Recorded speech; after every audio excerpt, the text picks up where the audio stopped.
Olá, pessoal, sejam todos muito bem-vindos. Uma boa noite a todos. Boa noite, Brenda. Boa noite. Hoje voltamos com mais um encontro do Rumo do Mundo de Regeneração. E, para iniciarmos, vamos começar com uma prece. Maria, você pode fazer a nossa prece inicial, por favor? Posso sim, vocês estão... Pedir para todo mundo fechar os olhos para que a gente entre no ambiente, pedindo que a espiritualidade amiga, nesse momento, envolva cada um de nós em nossas casas, nos nossos trajetos, para que a gente consiga aproveitar esse encontro preparado com tanto amor, esse estudo desse livro tão importante que tantas reflexões trazem para a nossa vida.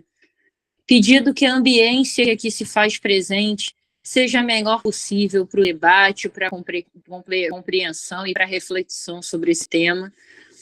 E que os nossos instrutores, que o Celso hoje seja abençoado, trazendo essas reflexões para todos nós. Que assim seja, graças a Deus. Graças a Deus. Graças a Deus. Graças a Deus. Celso, com você, Celso. Então vamos lá, meu amigo, deixa eu ver se eu... Por que não está aparecendo aqui o meu negócio? Vocês, o bom de ser espírita é que a gente sabe que os confrades sempre têm paciência com a nossa ignorância. Deixa eu ver aqui. Ah, apareceu. Vocês estão vendo? Está apresentando agora, está começando a apresentar. Está aparecendo sim, Celso. Tá. Ah, foi. Olha, relembrando, da última vez nós paramos aqui nesse slide. Sabemos que, por haver da parte dos irmãos a dificuldade de influenciar, na realidade, isso aqui é um diálogo que se inicia com o recebimento, com o surgimento de um irmão que, através da médium Malvina, se manifesta. E ele já declara que o grande problema dele, o desafeto, a pessoa a ser agredida é justamente a Malvina. Anteriormente, relembrando, nós vimos que Malvina sofria muito de uma série de transtornos e ela se apresentava doente mesmo. Mas explica-se que ela, em termos de, como espírito, ela era uma fortaleza moral. Mas, então, a espiritualidade traça um plano de minar as forças dela, porque ela achava que ela tinha que ser agredida, né? Então, até apareceu um slide em que, por um erro de digitação, apareceu ali, em letra minúscula, eles estavam se referindo a Jesus, e foi ótimo que essa correção, porque, na realidade, esse é um ataque a Jesus. Mas nós vamos ver que existiam algumas situações que mostravam que por que Malvina era também um alvo dessa situação. Então, eles recebem o espírito, começa o diálogo, e aqui prossegue dizendo: sabemos que, por haver da parte dos irmãos a dificuldade de influenciar a irmã, que vibra em outra faixa, utilizam-se vocês de pessoas levianas para lhe criarem embaraços, produzindo inquietações que lhes diminuem as resistências, mas entenda o irmão que isso tudo é consciente, ela granjeia com o sacrifício a simpatia de espíritos nobres. Então, quer dizer, o que fica claro aí é que ela conscientemente se entregava a essa situação e com o objetivo de prender a atuação desses espíritos para que outros espíritos no plano ficassem livres para as suas atividades que precisam ser mais concentradas. E aqui a gente segue Ambos conhecemos essa manobra de se deixar influenciar por perturbadores para deixar livres os outros trabalhadores que necessitam de serenidade para atividades mais complexas. Foi o que eu acabei de falar. Mas existe também o detalhe da afetividade. Nossa irmã optou por não se vincular amorosamente a ninguém. Inteligentemente, nossa amiga mantém-se solteira, embora não faltem aqueles que a desejam e suportam o azorrague dos desejos e das frustrações. Ela já tivera ocasião de reconhecer afetos e almas afins com as quais, no passado, manteve ardorosas convivências. Então, aqui, o amigo que dialoga com o manifestante, ele deixa bem claro que Malvina está sacrificando naquela situação, inclusive no que diz respeito à questão da afetividade. E nisso, o que acontece? Ele fala que esteve a ponto de cair, mas recebeu a ajuda do seu pai Francisco, que a ajudou a resolver a solidão. Ela recorria muito a esses espíritos que a auxiliavam, a protegiam, né? Agora, porém, esgotada pela doença, reencontra o espírito querido, o Duque de X, e sonha com algo impossível, que é receber-lhe o amor. Estava passando realmente por aqueles problemas todos, inclusive que estavam afetando essa sua parte afetiva. Ela fazia todos os sacrifícios, principalmente porque ela encontrava aquele que era uma pessoa importante para ela, por quem ela nutria realmente um sentimento importante. Aí o indigitado sorriu misterioso e voltou à carga, não ocultando os seus planos. O amor carnal é uma armadilha mesmo para os mais hábeis indivíduos. Ela sofre e o cínico que a identifica anima-a sem palavras, depois a despreza, provocado por nós e pela própria forma de ser. Aqui a gente já começa a entender claramente o seguinte: a espiritualidade inferior, ela usa de todos os recursos que ela tem para minar as, as, as energias dos trabalhadores. O que interessa para eles é atrapalhar. O que interessa para eles é qualquer coisinha ali, pegar um encarnado, influenciar esse encarnado para que esse encarnado comece a atazanar a vida. Então, isso aqui é a descrição de uma situação, mas olha que pertinência em relação ao que acontece em muitas casas espíritas hoje, né? E acontece em muitas situações. Pior é que existem pessoas que não têm a menor consciência disso. São muito ignorantes a respeito dessas situações. Então, mais uma vez, como sempre, o Evangelho vem nos ajudar, porque nós sabemos que, independentemente do que nos aconteça, nós temos que nos manter sempre firmes nos nossos propósitos, porque se nós nos mantivermos firmes, se nós soubermos orar pedindo proteção, se o nosso sentimento for de acordo com as nossas palavras, refletirem realmente a verdade dos nossos bons propósitos, nós não temos por que temer, né? A cada um segundo suas obras. Existem situações pelas quais as pessoas passam que aquilo ali, para elas, é água com açúcar. Mas a mesma situação, ao atingir outra pessoa, pode levá-la a falir, a cair, né? Então, é de acordo com cada um, com que cada um acontece. E esses espíritos vão buscar justamente aquilo que eles sabem que vai lhes servir aos propósitos. E esse Duque de X, que é uma identidade de um amor dela em existência anterior,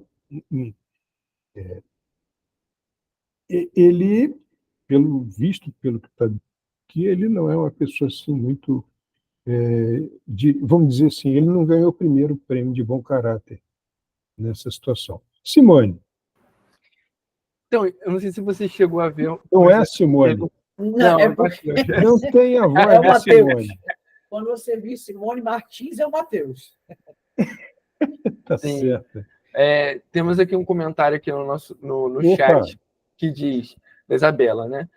Aí está a importância da gente manter tanto quanto possível a vigilância com nossos pensamentos, principalmente nos dias de trabalho na casa espírita. A corrente quebra pelo elo mais fraco, então todos precisamos nos fortalecer e nos proteger. Perfeito. Olha, Beto, você falou uma coisa que, assim, tem se mostrado muito importante pelo seguinte, porque muitas vezes, pode ser até por inexperiência mesmo, né? Vigiar e orar, a Antônia está botando aqui, exatamente. Então, até por inexperiência, as pessoas, elas têm, vamos dizer assim, elas vêm com um tipo de religiosidade que, para elas, estar no templo, declarar-se profitente de uma determinada ideia religiosa é o suficiente para ser protegido. Elas têm uma certa dificuldade de conotar o modo de ser delas, de ação e de pensamento, a essas situações nas quais elas ficam muito vulneráveis. Então, o trabalho na casa espírita não é por ser, vou trabalhar na casa espírita, eu entro lá na casa espírita, vou trabalhar, então eu já sou um trabalhador, então não. Sabe, e a sua preparação? E as coisas que você tem que fazer, o sacrifício que você tem que fazer de abrir mão de determinado entretenimento, porque esse tipo de entretenimento, às vezes, é um filme que você vai ver, né, que aquilo gera um tipo de vibração que não é compatível com o trabalho que daqui a pouco você vai realizar na casa. Então, você tem que pensar nisso. Você tem que pensar também que você, como trabalhadora da casa espírita, você tem, à noite, enquanto o seu corpo físico repousa, uma excelente oportunidade para continuar trabalhando. Olha que coisa mal aproveitada tantas vezes. E isso, nós também temos uma vida de sono para a qual nós temos que nos preparar. Acho que é importante a gente parar para falar a respeito disso, porque isso diz respeito ao trabalho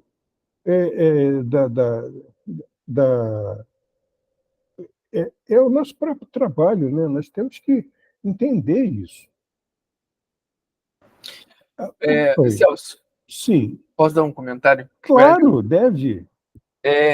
Eu acho isso muito pertinente, no quanto que devemos nos preparar em tudo. Não, sim, dormir principalmente, até porque diante de uma vida muito agitada, diante de diversas oscilações de pensamento, de emoções ao longo do dia, né? E muitas das vezes a gente fica com aquilo muito carregado dentro da gente.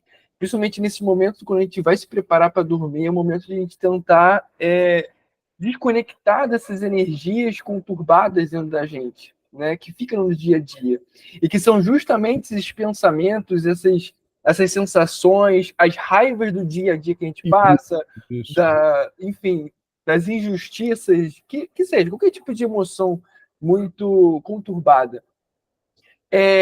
Isso nos impregna, e muitas vezes, assim, nós mantemos muito próximos do corpo, ou então vamos buscar outras zonas que sintonizamos com nossos pensamentos, né? Acho que é muito importante essa parte de tentar nesse preparo na hora de dormir.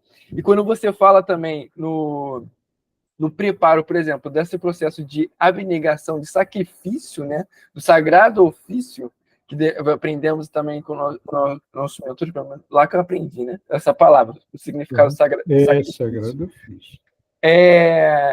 Devemos sim, repensar os momentos de tipo assim, será que realmente é oportuno, tipo assim, eu sair no final de semana, sendo que eu tenho um trabalho para fazer? Né? Eu sei que, tipo assim, não estou discriminando, quem faz isso vai para o inferno. Não estou falando isso, não estou discriminando quem faça isso. Justamente um processo de consciência, de olhar para dentro e se questionar. Eu estou tentando melhorar dia após dia. E estar no meu trabalho espírita também faz parte disso. Me mantém mais atento, me mantém em conexão com a espiritualidade nesse trabalho. Não é um peso.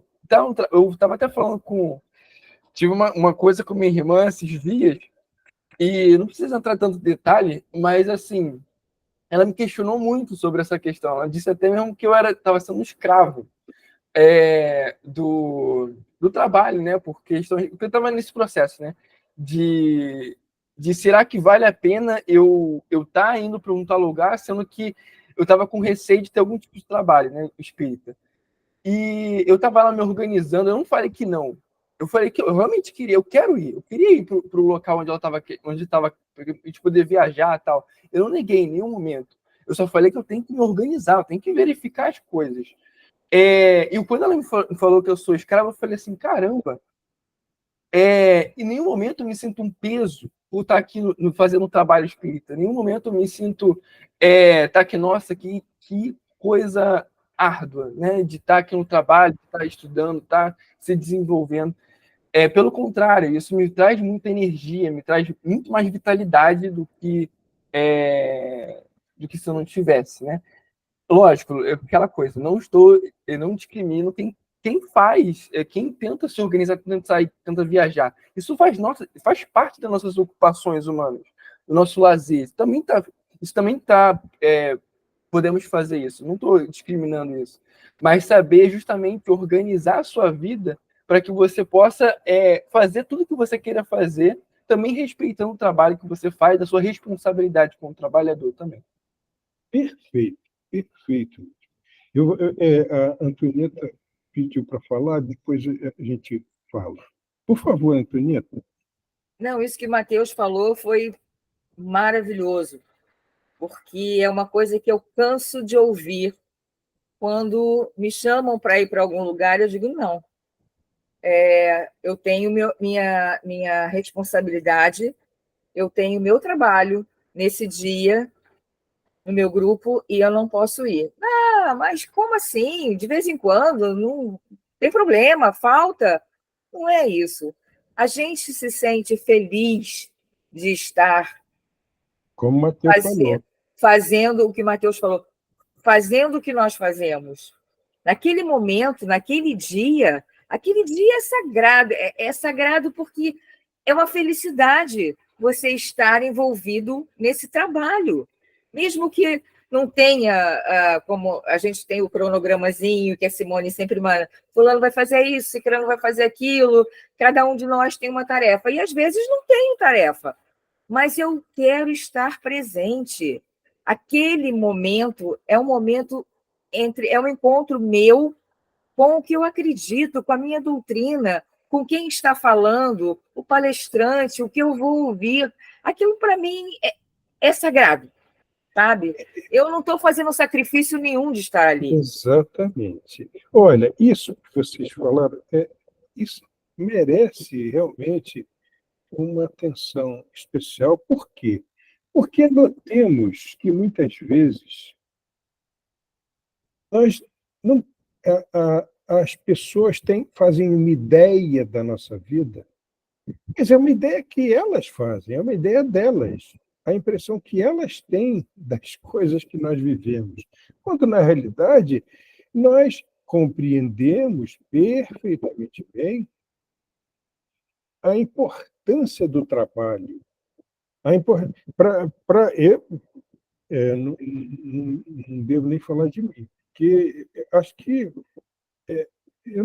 infelizmente, eu não posso viver 220 anos em cada encarnação, porque eu preciso muito trabalhar, muito trabalhar. Eu reconheço isso. E reconhecer isso é como uma dádiva, esse reconhecimento. Mas compreendamos as pessoas que não entendem isso. Elas acham o seguinte, que tem que haver um equilíbrio. Claro, você tem todo o direito ao entretenimento, ao lazer, a determinadas situações e você, aliás, você até precisa disso por conta da sua saúde emocional, mas você tem plena consciência daquilo que você precisa fazer e você se sente muito confortável nesse regime de atividades. Muito confortável. Você está bem. Às vezes, até, para você, representa um certo sacrifício. Parar naquele instante para aquela atividade, para ir para aquele lugar, fazer aquilo, representa um certo sacrifício. Mas e daí? É um sacrifício que você recebe de coração. Tá duro, mas vamos lá porque a gente tem que fazer isso. Eu vou tantas vezes, olha, né, de coração aberto eu falo para vocês, tantas vezes eu saí de casa, às vezes cansado, querendo fazer outras coisas, tá? Não, mas eu tenho que ir lá, eu preciso fazer isso.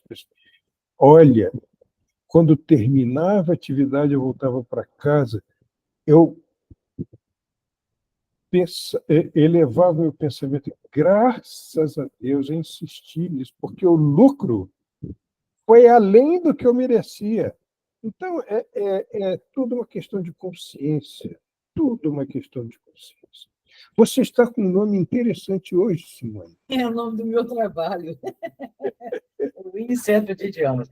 Não, é só uma coisa bem rápida, porque a gente estava, eu, Matheus, Bela, Mara, a gente estava conversando domingo, inclusive, sobre esse tema que a gente está falando hoje. E o Matheus falou uma frase que eu confesso que eu escrevi na minha agenda. Eu achei perfeita, que ele disse o seguinte: que para minha irmã é escravidão, para mim é libertação. É perfeito. E essa frase me emocionou, assim como a Antonieta também falou. Essa frase me emocionou muito, porque é verdade, a gente tem a ideia de que aquilo escraviza a gente, mas aquilo traz outros pensamentos, outras visões, a proximidade da espiritualidade ali naquela casa de amor. Eu escrevi, essa frase foi tão importante para mim, estou até agradecendo o Matheus aqui na frente de todos, que eu escrevi, está na minha agenda. Nossa, tá eu não sabia disso. Foi mas espera aí, mas eu queria embarcar no agradecimento dela, tá? Estou embarcando aí nesse agradecimento também. Porque é a visão das pessoas em relação a que a gente faz, é a visão delas, porque elas precisam sentir que elas têm razão. Porque se elas estiverem erradas, se nós estivermos certos, elas sentem que estão erradas. Isso é muito natural de acontecer. Nós temos que tomar muito cuidado, não só com receber a crítica das pessoas, como a gente tem que. O Matheus deu um bom exemplo disso, como também criticar o lado crítico do outro. Porque ele está numa situação que ele não consegue compreender o que para nós já é, a graça do bom Criador, vamos dizer assim, uma necessidade. Né? Alguém levantou a mão aí. Alguém fez um clique aí. Tem ninguém, não? Não, não tem não. Tinham levantado, sim. Acho que devem ter levantado sem querer, eu acho, talvez. Então, quer dizer, acho que foi assim, muito bom isso. O Matheus fala sobre isso, a Antonieta também, muito porque a gente tem que. A vida só vai nos pedir aquilo que nós podemos dar. A vida não vai nos pedir aquilo que que nós não estamos ainda preparados para dar. Não só para nós, trabalhadores espíritas, como para qualquer pessoa. E quando eu falo trabalhadores espíritas, eu falo isso porque nós partimos de uma premissa que, para nós, entre nós, é muito clara a necessidade de trabalho. Nós estamos aqui no plano da ação.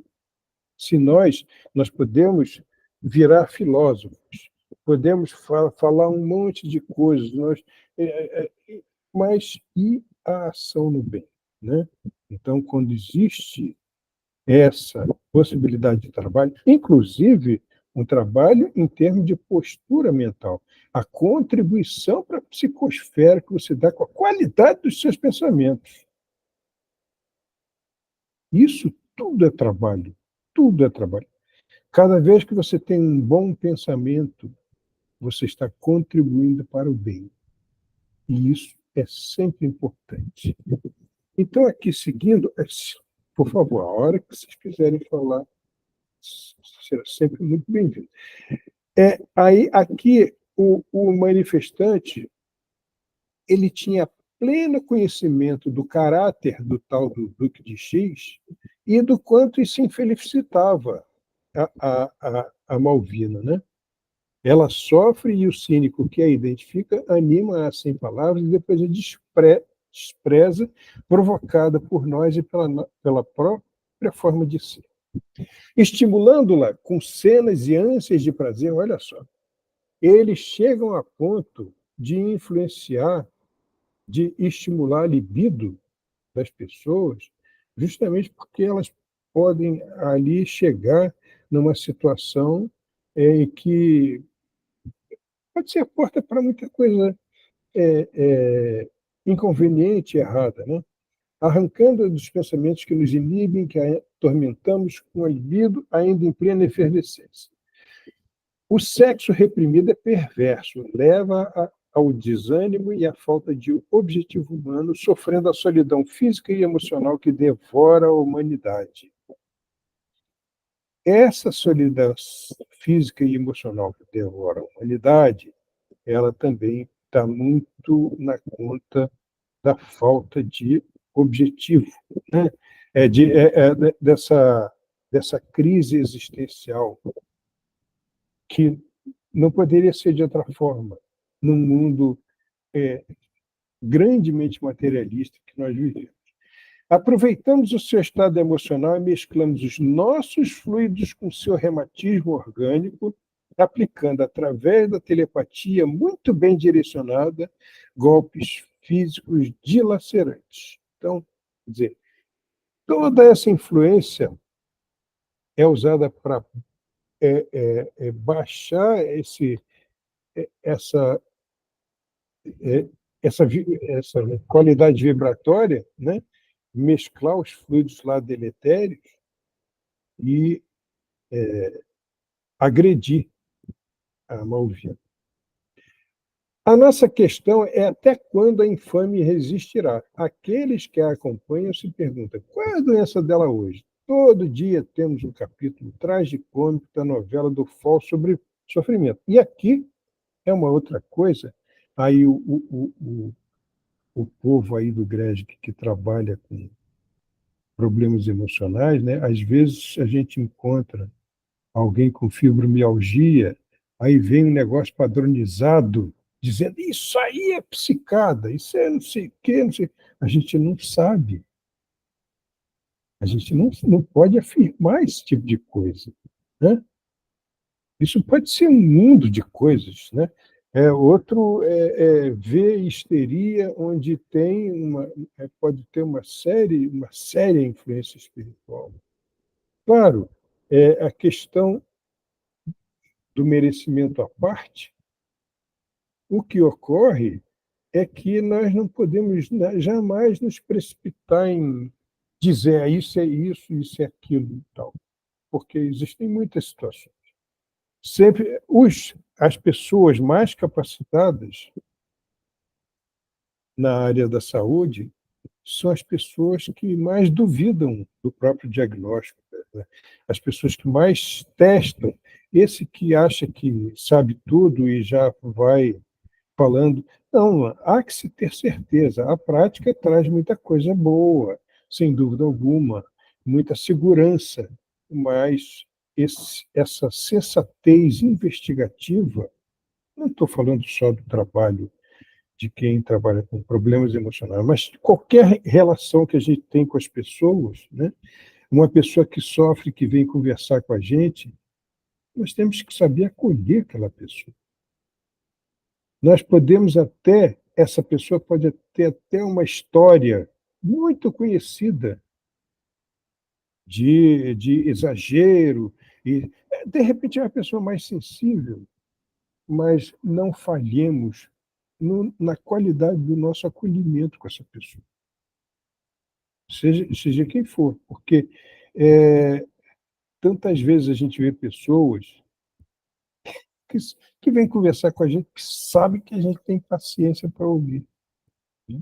Sabe que a gente vai dar atenção e sabe que a gente não vai faltar com a verdade na hora de falar com a verdade, né?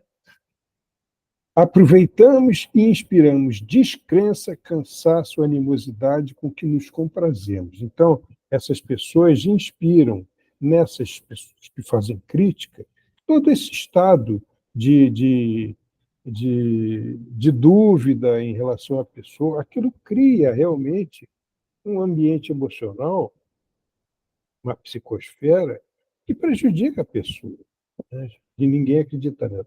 Por isso, mesmo diante daqueles que nós sabemos estão errados, nada. Às vezes a gente deve até lutar contra a própria impressão, porque o objetivo é elevar o pensamento e fazer uma prece. Só na intenção de elevar o pensamento e fazer uma prece, mesmo que a gente saiba que aquela pessoa é chata, incomoda, isso e aquilo, só essa intenção já muda a história dessa relação, né? Estrugiu sonora e zombeteira gargalhada. O esclarecedor, emocionado, tomou-lhe a palavra.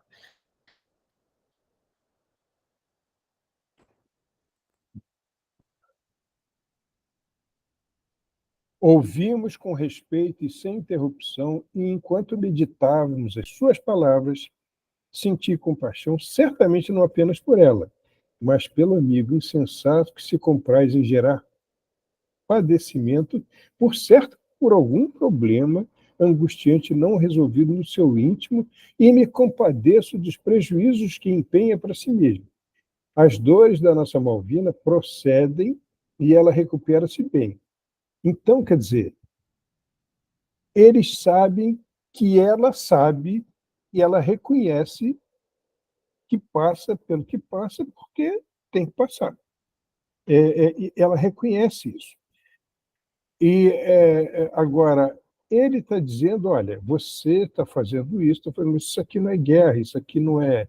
Nós também nos compadecemos de você, porque nós, da mesma maneira como ela sabe por que passa, você está cavando para você uma situação muito pior, né?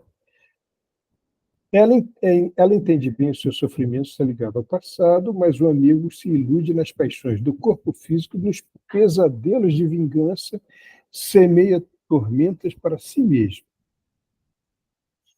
Deve haver um motivo pessoal da sua parte para ter aderido aos Vingadores, pois, do contrário, participaria de uma luta que não fosse sua. Esse Vingadores aqui, nós vamos ver ao longo do livro, é um grupo muito antigo de espíritos que eles atraem outros espíritos com propósitos de vingança, auxiliar nos propósitos de vingança. Aí a gente começa a pensar numa série de coisas. Nós que somos uma parcela da família universal profundamente orgulhosa, às vezes a gente fica muito vulnerável a essas coisas. Então a gente tem que vigiar muito os próprios sentimentos nesse sentido. Nós vamos ver lá adiante no livro que eles vão falar da Cidade da Justiça, que é o lugar onde fica esse grupo. Olha o nome, Cidade da Justiça. Então, nós percebemos uma coisa que não pode, a respeito da qual nós não podemos deixar de falar. Muitas vezes nós clamamos por justiça.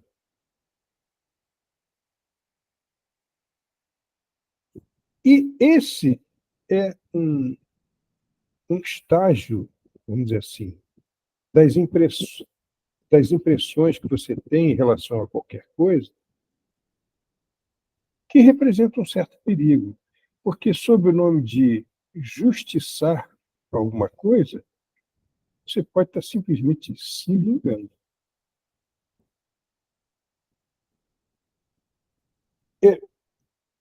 A gente tem que entender que aquele que busca justiça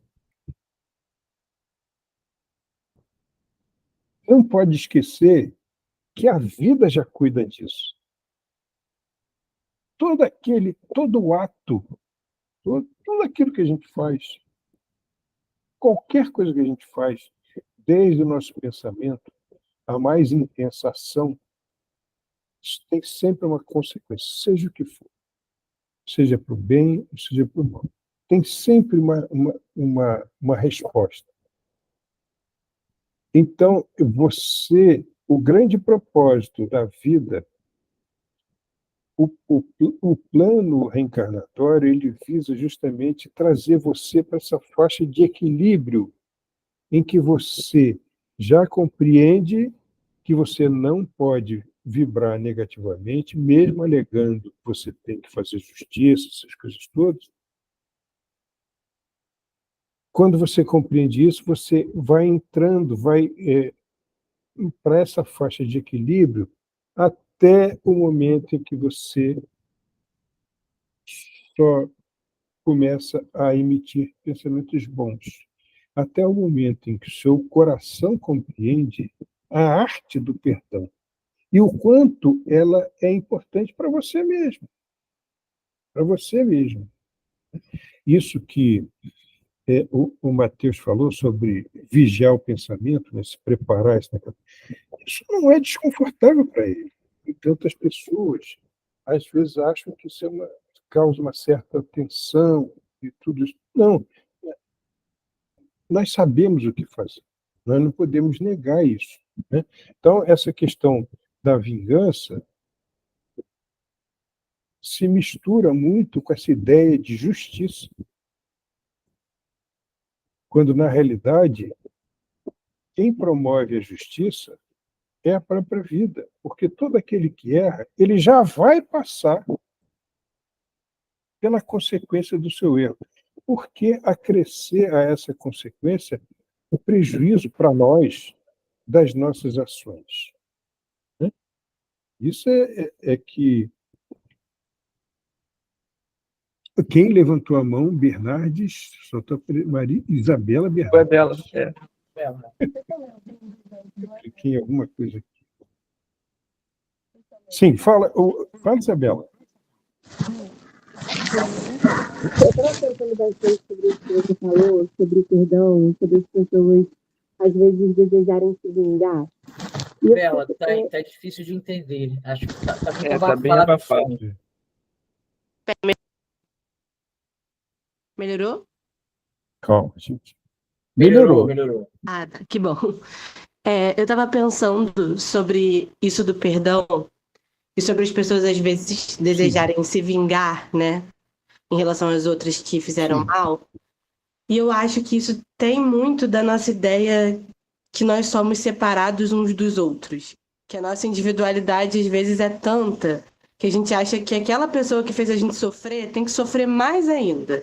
E aí a gente fica meio que adicionando requintes de crueldade. Se a vida já vai se encarregar de trazer consequências para aquilo que ela fez, porque a gente quer tanto ver aquela pessoa sofrer. A gente ainda muitas vezes não consegue entender que todo mundo que está aqui nesse planeta, vivendo junto, a gente é um só. Então, se a gente cresce, se a gente evolui, se a gente é feliz, a gente aprende, e o nosso irmão que está do nosso lado na nossa jornada ainda sofre, ainda, enfim, ainda não entende o propósito da vida, ainda continua errando, a gente não pode ser feliz enquanto essas pessoas também não conseguirem se melhorar. Porque nós somos um só, nós somos uma grande unidade, né? A gente está estudando o livro Cura-te a Ti Mesmo, do Dr. Bach, aos domingos aqui no GRESG. A gente leu bastante sobre essa questão de entender que nós somos um só e que só assim a gente vai conseguir evoluir. Quando a gente aprender a estender a mão para as pessoas como se elas fossem parte de nós e nós fôssemos parte delas, porque nós somos um todo. E não mais essa ideia de separatismo e de que se comprazer tanto em ver o outro sofrer, né? Perfeito, Isabela. A Simone quer falar também, a Simone ou o Matheus? Mateus. Ai, ai. É. Não, perfeito, Bela.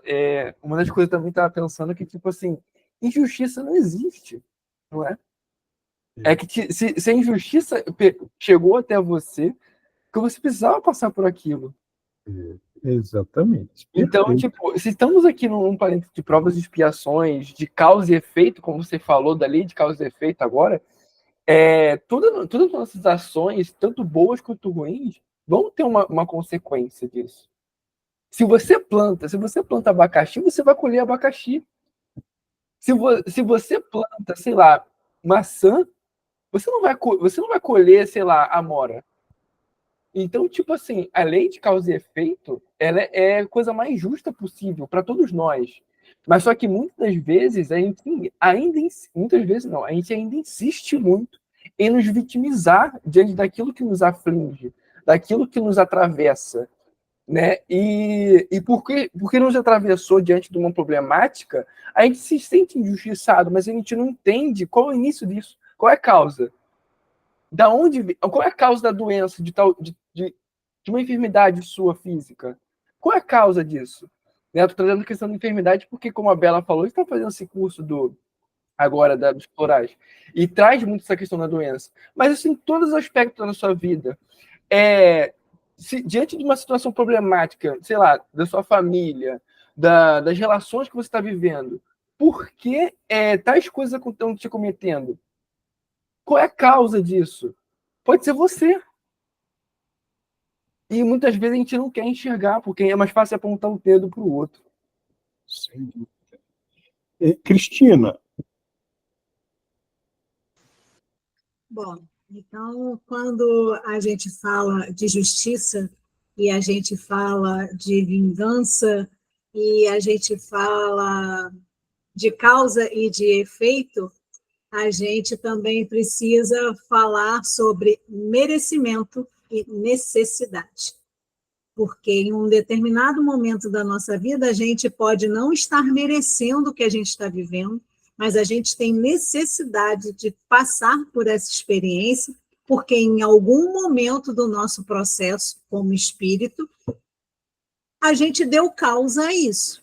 Então, mesmo que hoje a gente não entenda e que a gente não aceite, e que a gente não compreenda determinadas coisas, a gente precisa apenas confiar no processo, porque existe essa diferença, né? Uma coisa é eu merecer e a outra coisa é eu necessitar, né?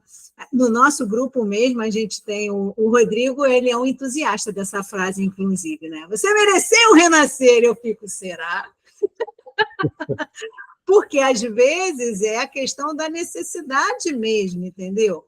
A gente não sabe como é que foi esse planejamento. Às vezes, alguém planejou pela gente alguma coisa, a gente viu que existe essa possibilidade, a gente já estudou sobre isso mais de uma vez pelos livros do André Luiz. E, às vezes, a gente, sabe, por melhor que a gente tenha o nosso comportamento, a nossa conduta, a nossa moral, por melhor que as nossas intenções sejam as melhores, às vezes a gente não merece determinadas coisas, mas a gente tem necessidade de passar por aquilo. Então, eu acho que, além de todas essas questões que nós conversamos aqui, que nós pontuamos aqui ainda agora, se faz muito necessário a gente refletir também sobre essa questão do merecimento e da necessidade. Perfeito, Cristina.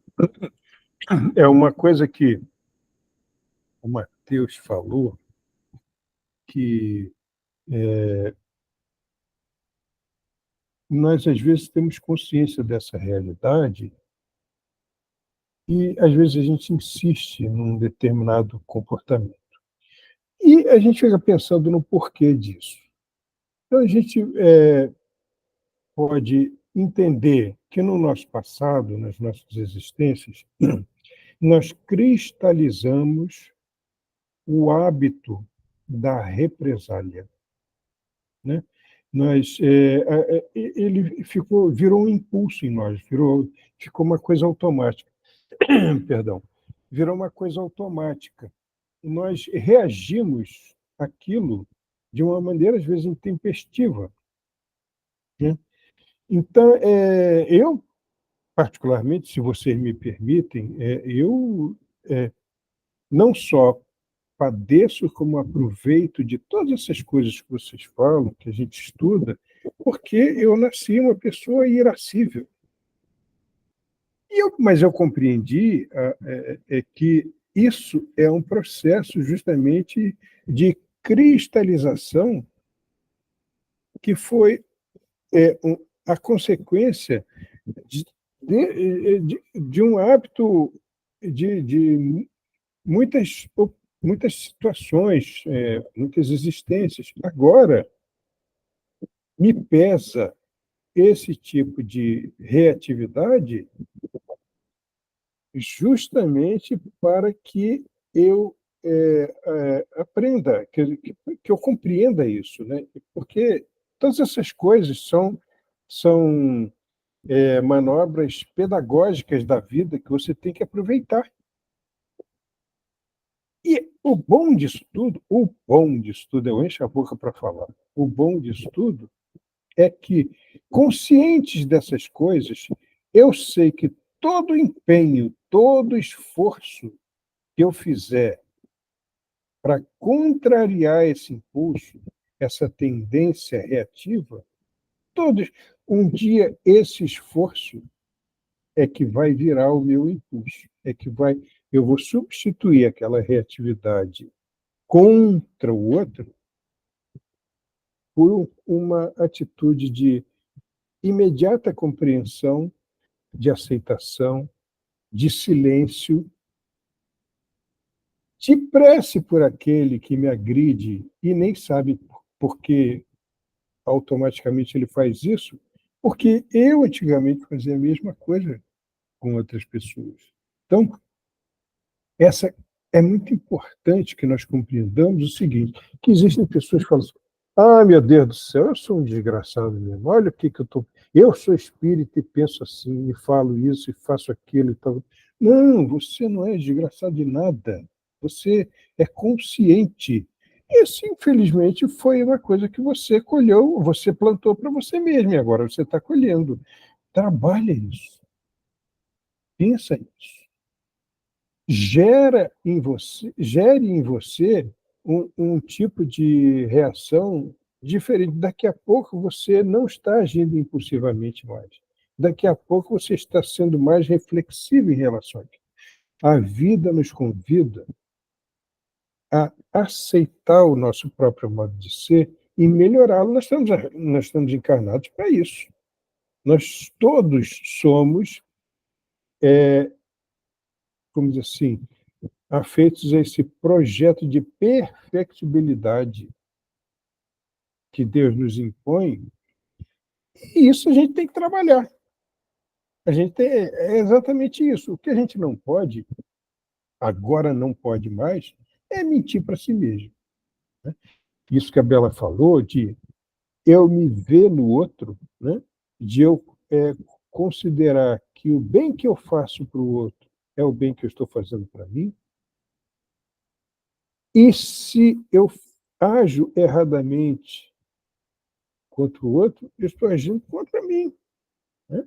E tudo é uma questão de consciência, né? E eu acho muito bom a gente estar falando todas essas coisas, porque quanto mais conscientes nós formos, mais nós vamos olhar para o outro e dizer assim, eu sei que você me compreende nas minhas falhas, e eu compreendo você nas suas, E nós nos amamos mesmo assim, e vamos lutar juntos, e vamos nos melhorando, nos melhorando, nos melhorando. Olha o que a gente já viveu lá para trás.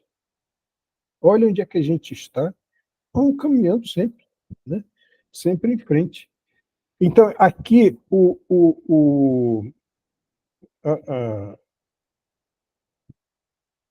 o esclarecedor que estava falando com o manifestante, ele fala, deve haver um motivo pessoal da sua parte para ter aderido aos Vingadores, pois, do contrário, não participaria de uma luta que não fosse sua. Aí, o que acontece? Que aconteceu alguma coisa aqui. Por que não acontece? Por que isso não anda?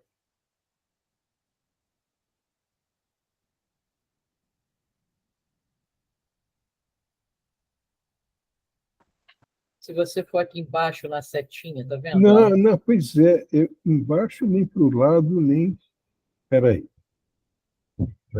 Deixa eu... Acho que está fazendo aquele negócio do reflexo. Só um instantinho. Foi. Naquele momento, o rosto da médium experimentou tremenda mudança, tornando-se verdadeira máscara de ódio, enquanto os olhos esbugalhados nas órbitas eliminavam torpes vibrações de cólera contra o orientador e tentava agredir a médium com socos que foram impedidos de alcançar-lhe. Graças à emissão de ondas de simpatia originadas do irmão Cláudio, técnico em produção de ondas vibratórias de saúde e de paz, tentando expressar-se, e irrompeu numa torrente de acusações. Essa miserável estava em Corinto em 1571, na Batalha de Lepanto. Eu pertencia ao Império Otomano e fui convocado. O nosso objetivo era a conquista da ilha de Chipre. Depois da batalha, fui transformado em escravo dessa infame que, então católica, maltratou-me até a morte por exaustão. Então, ele guarda isso há muitos séculos. Reinava o Papa Pio V. Graças ao comando de Dom Juan de Áustria, venceram a batalha. Por volta de 24.000 combatentes de ambos os lados perderam a vida naquela batalha, que entrou para a história pela crueldade e inclemência. Desde então, temos-nos reencontrado uma ou outra vez, e a miserável sempre me escapa.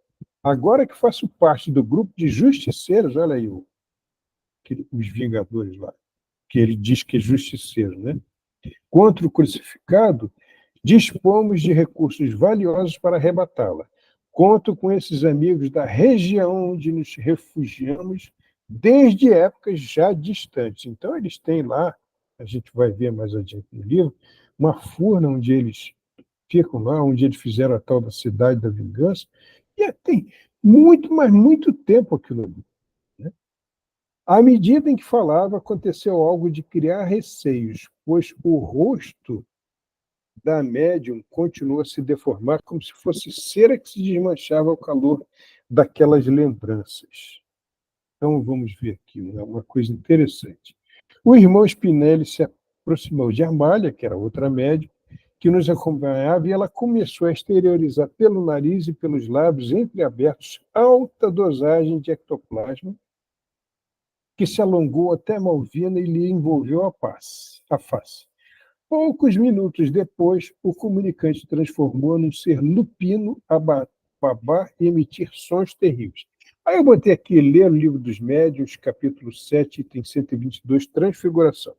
Isso é um exemplo que Kardec dá nesse capítulo de Transfiguração. Ele fala de uma menina que ela se transfigurava exatamente na aparência do irmão dela, que já tinha desencarnado, um irmão maior e que aparecia e era visível para todos. E ninguém compreendia bem esse fenômeno. Aí, graças a todos esses estudos, já graças a André Luiz e todos esses, hoje a gente consegue entender o que é essa transfiguração. Quando, no fenômeno de psicofonia, aquele espaço ali, ele tem a confluência daqueles dois seres, um influenciando o outro, né? E, nesse sentido, as ideias fazem com que a pessoa mude o seu corpo astral, o perispírito, que é extremamente plástico, né?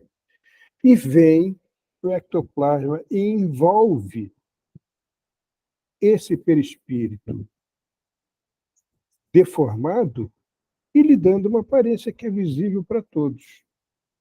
Isso é explicado lá nesse capítulo. Então a gente vê que não é só uma coisa assim. O estudo da mediunidade, de todos esses fenômenos, primeiro de tudo, é uma coisa muito interessante, bonita, e nos impressiona como é que todas essas coisas são possíveis. Quando a gente começa a entender, a gente entende por que acontece como acontece tanta coisa. Eu vi um barulho aí. Era alguém falando, não? Então, isso é uma coisa muito interessante. Nós temos muita coisa para aprender, muita coisa para estudar. Isso é muito bom mesmo. E quanto mais nós nos empenharmos, mais nós vamos, talvez, merecer atuar nesse grupo de trabalho aí, né? Agora já aprendi que é o Matheus. Não, só me surgiu uma dúvida. Então, esse exemplo que você estava trazendo dessa menina, né? Ela desconfigurou o perispírito dela e ficou similar ao irmão, é isso? Não na verdade, assim. Existe a influência, né, do espírito. O perispírito é muito, muito plástico, né?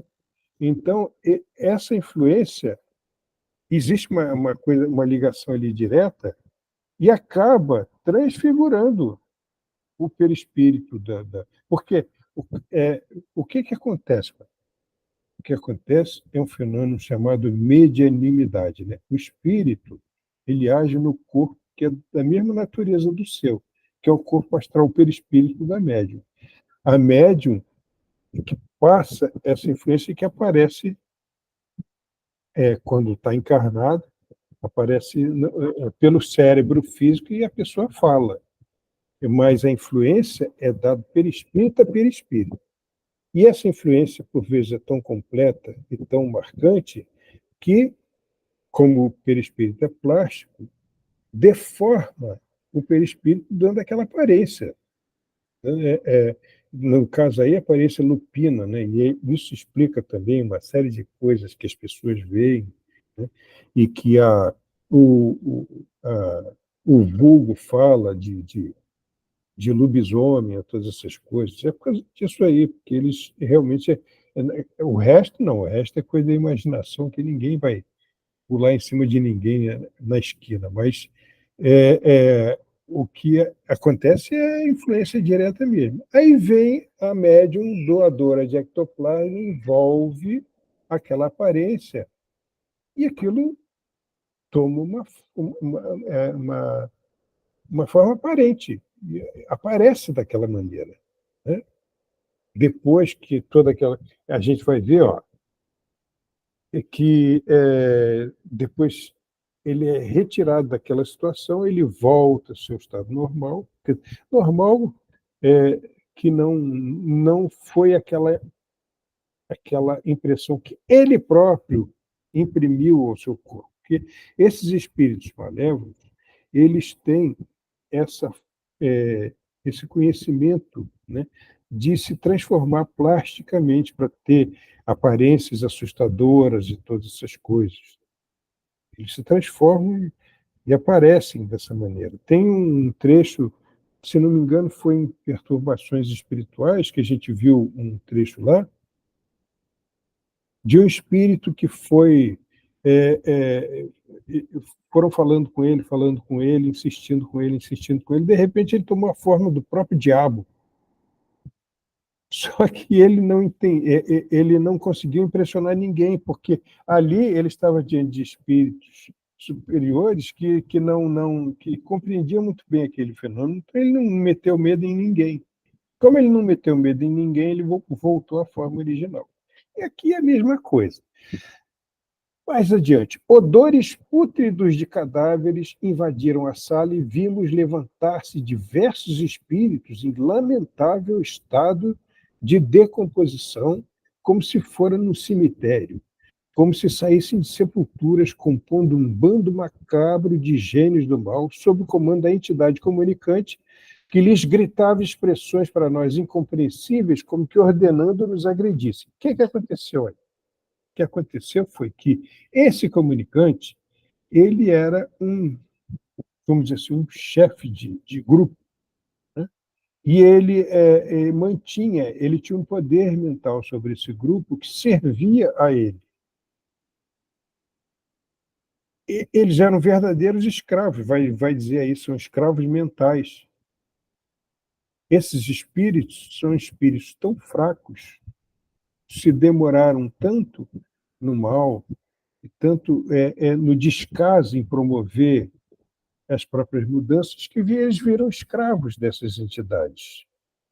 Esses aí é que se transformam em ovoides, que vão fazer aquelas coisas todas, esses que são enviados para fazer as coisas que eles querem. Então, eles estão sob o domínio dessa entidade que estava se manifestando ali. Aí, o que acontece? Nesse momento, o venerando espírito Eurípides Barçanufo apareceu nimbado de claridades espirituais e, acompanhado de diversos luminares da espiritualidade que modificaram a psicosfera ambiente, fez paralisar a agressão dos sofredores hebetados e, acercando-se do chefe em loucura, falou-lhe docemente sobre Jesus, explicando que o mestre o buscava desde há muito tempo e aquele era o momento preparado para o seu retorno ao rebanho. Aí a gente entende o seguinte, a gente entende que esse ponto aí, esse momento foi preparado, foi orquestrado, eles imaginaram justamente chegar nesse ponto. Não se tratava só de salvar Malvina, mas salvar esse espírito aqui, para chegar justamente nesse momento. Ele foi traído para essa situação, ele se manifestou, declarou todas as coisas que ele tinha que declarar, ficou claro o motivo pelo qual ele estava ali, ficou clara a ligação que ele tinha com o grupo de vingadores dos quais ele faz parte, ficou claro também que ele era um chefe, ele comandava mentalmente essas criaturas que ele teleguiava para fazer um monte de coisas ruins, mas ali, esse momento foi preparado. Aparece Eurípides Barçanufo e traz essa mudança da psicosfera.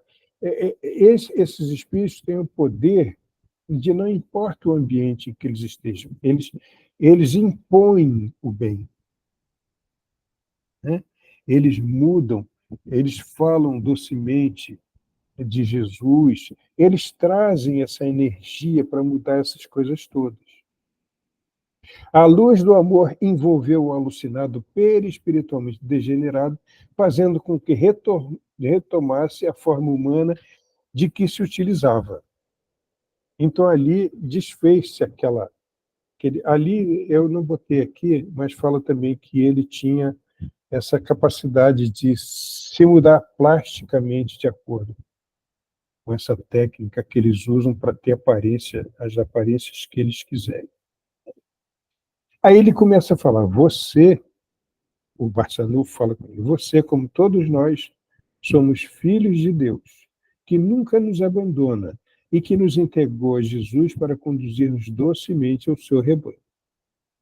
Naquele estado, passou a chorar em forma de urros, no que foi acompanhado pela malta imensa de escravos mentais obsidiados pelas suas forças maléficas. Então, era um grupo imenso ali que tá. Por isso que eles pareciam brotar do chão como que saindo da sepultura. Aquelas coisas que impressionou muito o Manuel Filomeno, né? Jesus é sempre amor e misericórdia, prosseguiu Euripides, e compreende as nossas fraquezas morais que têm origem no orgulho e no despautério. Tem bom ânimo e recupera o tempo perdido a partir de agora nesse templo de Jesus, para que recomeces o processo de evolução interrompido pelo ódio e pelo desejo de vingança. Olha isso. Olha como é que esses espíritos perdem tempo, perdem o ritmo da humanidade da qual eles fazem parte por propósitos de vingança. Eles se demoram naquilo. Olha, os séculos e séculos. Por isso é que muitas vezes a gente recebe criaturas na reunião mediúnica que falam de épocas muito anteriores e a gente fica impressionado com aquilo, porque eles se demoram nesse processo. Eles querem...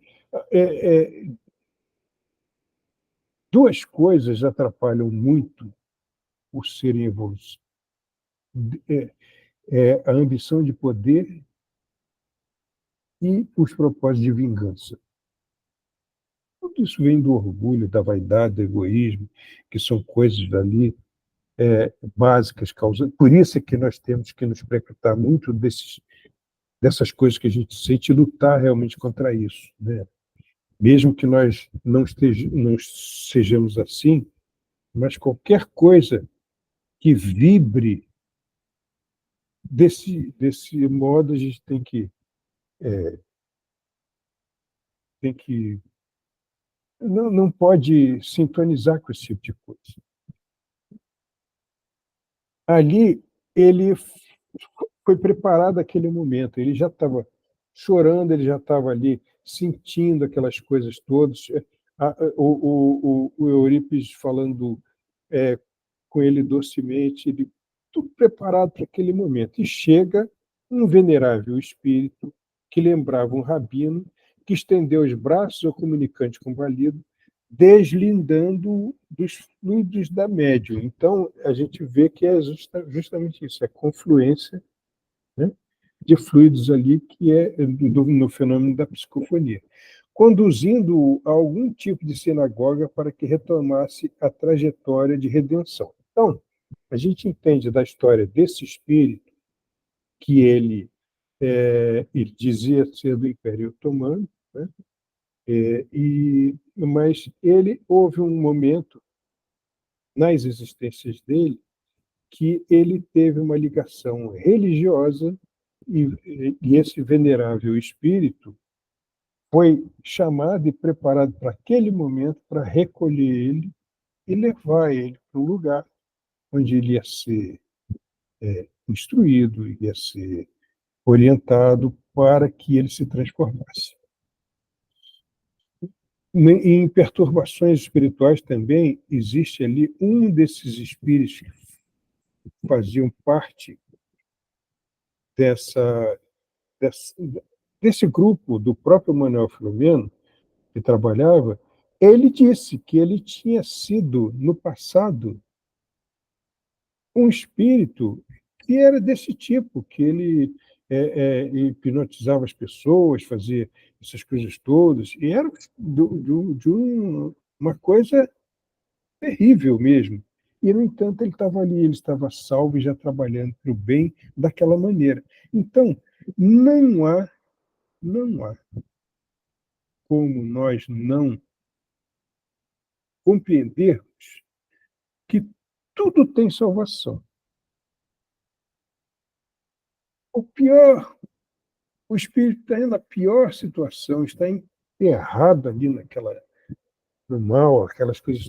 Todos esses espíritos, eles podem ser resgatados.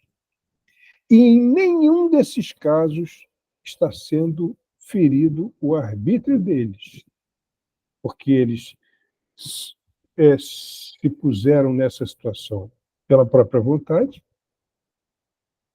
mas houve um momento em que a própria emoção, a própria natureza deles é, é, acabou brilhando e eles puderam ser salvos. Eles vão passar por todas as coisas, todas as injunções kármicas que tem que passar no futuro, mas estão salvos. Então, nós não conhecemos a própria história, nós não sabemos de onde nós viemos, o que nós fizemos, todas essas coisas. Então, além de tudo, além de nós precisamos trabalhar, nós temos que ser muito humildes, porque nós não sabemos o que nós fizemos, né? Então, vamos sintonizar sempre com esses bons propósitos e nunca, nunca, diante de alguém que vibre ainda, se demore ainda no mal, não vamos olhar para aquela criatura e vamos... vale a pena tentar vibrar fraternalmente, desejando que aquela pessoa seja salva. Comece a salvar a si mesmo. E aí a gente entende que é esse tipo de pensamento que vai transformando a gente ao longo do tempo. Simone, não é? Matheus. Perfeito, Celso. Eu acho que eu só queria complementar que... Matheus, está baixo, você está falando baixo. Oi, estão me ouvindo melhor? Tá melhor? Opa, muito melhor. Tá, desculpa, gente. Não, que isso. Então, boa parte das nossas desavenças, das nossas pessoas que estão à nossa volta, acho que, como você está falando, questão de ódio, da vingança, enfim, que a gente ainda tem muito isso, que a gente nutre muito isso, né? Isso pode ser visto, sei lá, a gente está vendo uma série ou um filme e a gente acaba torcendo aquelas coisas simples, né, que a gente se pega fazendo, né? Olha, isso é um trabalho... Isso engraçado. Já me peguei várias vezes, a gente conversando, eu, Tia Mari, Tia Simone e Bela, a gente fala, nossa, o quanto tem que melhorar, o quanto que, tipo assim, aquela pessoa naquele filme despertou isso, tem tanta raiva dele, que é tudo que ele morra. Perfeito. Olha, você tocou no assunto, um dia a gente ainda vai fazer um trabalho... eu acho que em maio, não, em julho tem um tema livre, numa casa lá da Tijuca, e eu estou pensando em falar a respeito disso. Sabe por quê? Porque é muito importante a gente entender a indústria do entretenimento, ela se vale justamente... se você passar na televisão e ver os títulos, O Vingador do Futuro, a Vingança de não sei quem, se você apertar com força o controle remoto, vai pingar sangue daquele negócio aqui, porque é tudo propósito de você competir, vencer, constranger o outro. E outra coisa que está sendo cada vez mais frequente, os temas estão naturalizando a pessoa que trabalha matando os outros. E há já de um certo tempo que naturalizam aquele cara que rouba um dinheiro e se dá bem e não acontece nada com ele. Isso já está naturalizado em determinados filmes. Agora estão naturalizando esse negócio do assassino de aluguel por quem o enredo do filme procura granjar uma certa simpatia como um herói daquela situação. Então, essa temática, por que essa temática existe? Por que se faz filme assim, com esse tema? Porque vende. E vende porque as pessoas, muitas vezes, sentam ali diante da televisão, ligam aquilo e elas interagem, elas entram lá naquele personagem, fica bem feito, é isso mesmo, pega e tal, que não sei o quê, e isso e aquilo. E, de repente, quando você dá por você... Olha, hoje é terça-feira, domingo eu tive reunião mediúnica. no sábado à noite, eu liguei a televisão para descansar um pouquinho e tal, não sei o quê. Aí apareceu um desses filmes, aí na mesma hora eu senti uma certa dormência e eu preferi, pode ser que não tenha sido nada disso, mas eu preferi interpretar como um alerta. Olha, meu amigo, amanhã você vai esclarecer lá naquela mesa mediúnica que você está pensando, vai dormir com esses pensamentos aí, com a cabeça poluída dessas coisas?